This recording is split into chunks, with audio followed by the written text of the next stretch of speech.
رونالدو يفاجئ الجميع بتصريحات نارية في حفل تقديمه في النصر.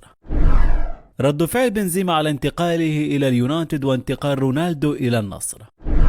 ولكن قبل بداية الفيديو لا تنسوا أن تشاركونا برأيكم في التعليقات عن انتقال رونالدو للنصر، وإذا كنت من عشاق النادي الملكية لا تنسى الاشتراك في القناة وتفعيل زر الجرس لتصلكم الأخبار فور نزولها. وهيا بنا نبدأ الفيديو بالصلاة والسلام على رسول الله صلى الله عليه وسلم. رونالدو يفاجئ الجميع بتصريحات نارية في حفل تقديمه في النصر. أعرب النجم البرتغالي كريستيانو رونالدو لاعب نادي النصر السعودية عن سعادته بالانضمام إلى صفوف الفريق السعودية، وانتقل رونالدو إلى صفوف نادي النصر السعودي في سوق الانتقالات الشتوية الجارية في صفقة انتقال حر بعد فسخ عقده بالتراضي مع مانشستر يونايتد الإنجليزية. وقال رونالدو في تصريحات خلال المؤتمر الصحفي لتقديمه: سعيد بأنني اتخذت هذا القرار بالقدوم إلى النصر والسعودية. وأضاف: العائلة سعيدة بهذا القرار وشعرنا بحماس عالي هنا بالسعودية من أول لحظة وصلنا فيها إلى الرياض. وأكمل: في أوروبا أتممت مهمتي وحققت كل الألقاب، وحان الوقت لخوض تجربة في قارة آسيا، وأشكر النصر على منحي هذه الفرصة. وتابع رونالدو: أقولها بصراحة، كرة القدم في السنوات العشر الماضية أصبحت مختلفة، وما قام به المنتخب السعودي في كأس العالم أداء رائع، ورأينا مفاجأة عدة بالمونديال. وأردف النجم البرتغالي: لا أهتم بما يقوله الناس، وأنا مسؤول عن اختياراتي ومستعد للعب فورا إذا أراد المدرب ذلك. وأضاف: وصلتني عروض من البرتغال وأمريكا وأستراليا، ولكنني اخترت الانضمام لصفوف النصر. واختتم رونالدو تصريحاته: أتيت إلى هنا للفوز واللعب والاستمتاع، وأريد إسعاد الجماهير.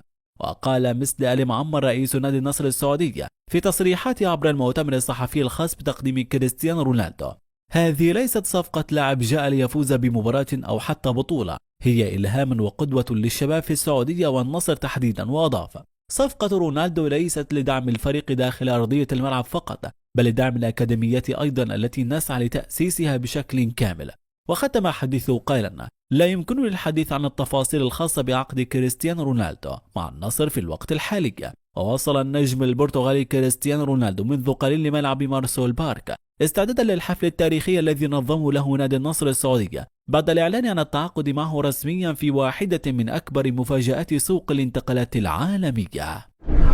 رد فعل بنزيما على انتقاله إلى اليونايتد وانتقال رونالدو إلى النصر. عبر مهاجم الفريق الأول لكرة القدم بنادي ريال مدريد كريم بنزيما عن أمنيته للعام الجديد 2023 وما يرغب في تحقيقه مع الملكي بعد الاعتزال الدولي مع منتخب فرنسا.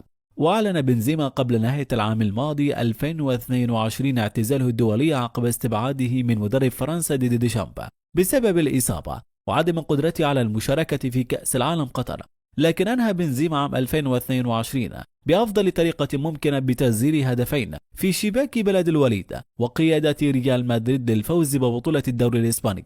وتحدث بنزيما عن أمانيه في العام الجديد خلال تصريحات باليوم المفتوح للجماهير بنادي ريال مدريد، وقال: أتمنى الفوز بأكبر عدد ممكن من الألقاب في عام 2023. وأضاف: أتمنى أن نحظى بعام رائع ونسعد جماهيرنا كما كان الحال في العام الماضي. وأتم: أفضل ذكرى لعام 2022 هو الفوز ببطولة دوري أبطال أوروبا. الفوز في المباريات الأخرى كان مهما، لكن الأفضل كان تحقيق لقب دوري أبطال أوروبا.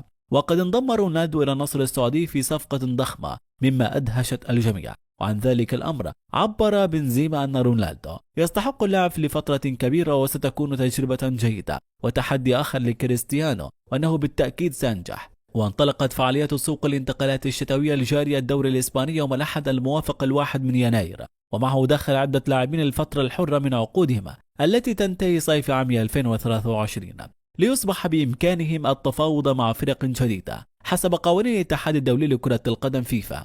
الفرنسي كريم بنزيما الفائز بالكرة الذهبية لعام 2022 يعتبر من أبرز اللاعبين في القائمة، وأيضا زملائه في ريال مدريد وهم الكرواتي لوكا مودريتش والألماني توني كروس وكذلك ماركو أسينسيو وناتشو فرنانديز وداني سيبايوس. وكان نادي مانشستر يونايتد يرغب في ضم بنزيما مستغلا انتهاء عقده بما أنه لم يجدد مع ريال حتى الآن. ولكن تصريحات بنزيما الأخيرة حماسية تجاه النادي الملكي، فهذا أكبر رد على أي نادي يريد ضمه.